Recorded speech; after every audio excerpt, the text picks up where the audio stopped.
हमारे समाज में कई ऐसी धार्मिक मान्यताएं प्रचलित हैं जिनके पीछे मूल कारण धर्म से इतर है। फिर भी उन्हें धर्म के नाम पर समाज में स्थापित व प्रचलित किया गया है। ऐसी 7 मान्यताएं हैं जो हम इस वीडियो में जानेंगे। नंबर 1, रात्रि में झाड़ू ना लगाना। प्राय रात्रि को झाड़ू लगाना अशुभ माना जाता है। आज भी कई घरों इस नियम का दृढ़ता से पालन किया जाता है।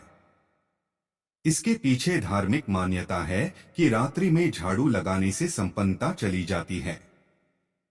इस नियम के पीछे वास्तविक व मूल कारण प्राचीन समय में बिजली का ना होना है।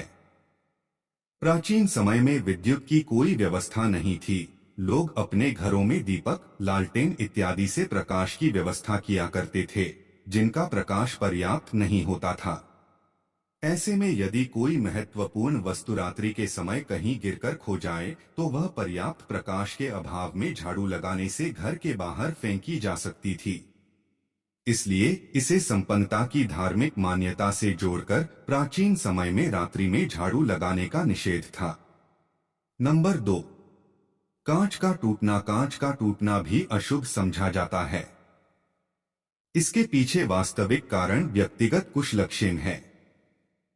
क्योंकि कांच टूटकर जब बिखरता है, उसके छोटे छोटे कण यदाकदा भूमि में दबे रह जाते हैं, जो किसी भी सदस्य के हाथ या पैर में चुभ सकते हैं। ध्यान देने योग्य बात यह है कि पहले के घरों में टाइल्स, मार्बल के स्थान पर मिट्टी या गोबर से लीपकर हाथों से भूमि तैयार की जाती थी।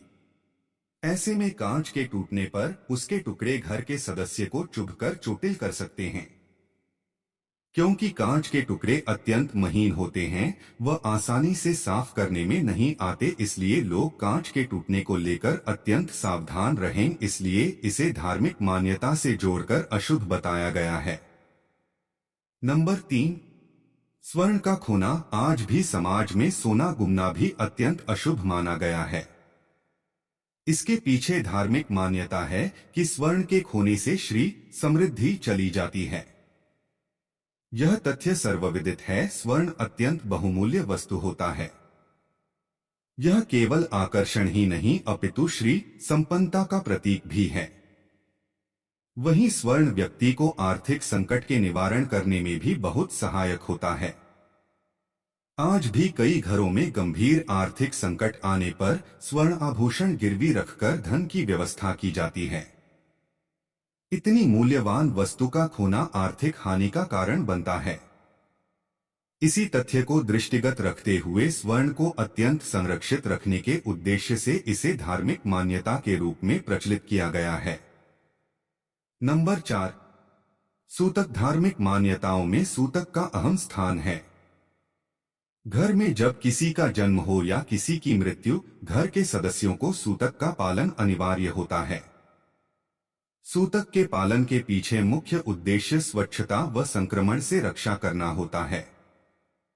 नंबर 5, गर्भवती स्त्री का नदी पार करना।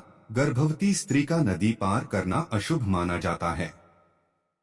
प्राचीन समय में चूंकि नदी पर पुल इत्यादि की व्यवस्था नहीं थी, यात्रियों को नावडोंगे आदि में बैठकर नदी पार करनी होती थी, जिसमें दुर्घटनाग्रस्त होने की संभावना बहुत अधिक होती है।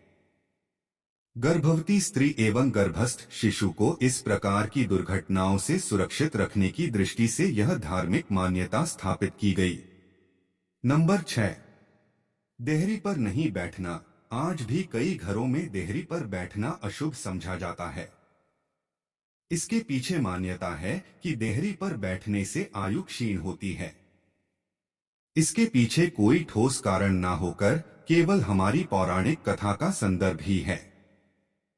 भगवान ने नृसिंह अवतार में देहरी पर बैठकर ही हिरण्यकश्यप का वध किया था, क्योंकि उसे वरदान था कि वह जल, थल, आकाश, पाताल, घर के अंदर या बाहर, शस्त्र, व्यक्ति अथवा पशु किसी के मारने से भी नहीं मरेगा।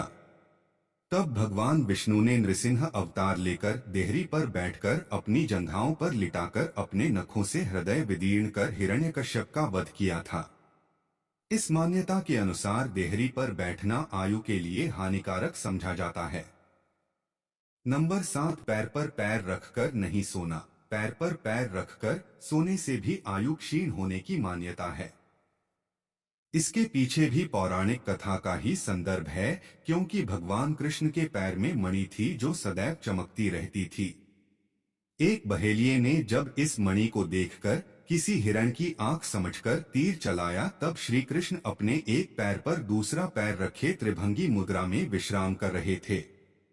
इस तीर के लगने को निमित्त बनाकर ही भगवान कृष्ण अपने बैकुंठ धाम को प्रस्थान कर गए थे।